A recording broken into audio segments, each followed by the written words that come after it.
Praise the lord. దేవునికి మహిమ కలుగును గాక. ఉదయకాల సమయంలో మీ అందరికీ శుభాలు. సియోనులోని దేవుడు మీ అందరినీ ఆశీర్వదించును గాక. దేవుని యొక్క వాగ్దానాన్ని ఉదయకాలం చదువుకుందాం. పరిశుద్ధ గ్రంథంలో నుండి యెషయా గ్రంథము 66వ అధ్యాయము 12వ వచనములో 2వ మాట చదువుకుందాం. మీరు జనముల ఐశ్వర్యం అనుభవించున్నట్లు ఒడ్డు మీద పొర్లిపారు జల ప్రవాహము వలె మీ యొద్దకు దానిని రాజేతును. పరిశుద్ధాత్మ దేవుడు ఇదే కాలం మనకిచ్చే అద్భుతమైన వాగ్దానం. జనముల ఐశ్వర్యాన్ని మనం అనుభవించినట్లు ఒడ్డు మీద నీళ్లు ఏ విధంగా పొర్లి పారుతాయో ఐశ్వర్యాన్ని దేవుడు మన యొద్దకు ఆయనే రప్పిస్తాడట. దేవుడు ఎంత గొప్పవాడండి. మన ఆర్థిక స్థితిని ఎరిగిన దేవుడు ఆయన. మనము అనుభవిస్తున్న పేదరికాన్ని ఎరిగిన దేవుడు ఆయన.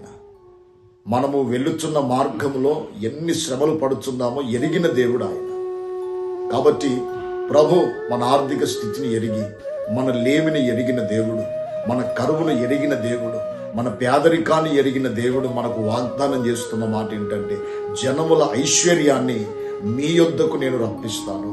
అది ఎలా ఉంటుందంటే, ఒడ్డు మీద నీళ్లు ఏ విధంగా ఎక్కి ప్రవహిస్తాయో మన ఇంట్లోనికి ఐశ్వర్యము ఎక్కి ప్రవహించినట్లుగా పరిశుద్ధాత్మ దేవుడు ఉదయకాలము ఈ దినము మన జీవితంలో ఈ వాగ్దానాన్ని ప్రభు నెరవేర్చడానికి ఆయన పూనుకున్నాడు.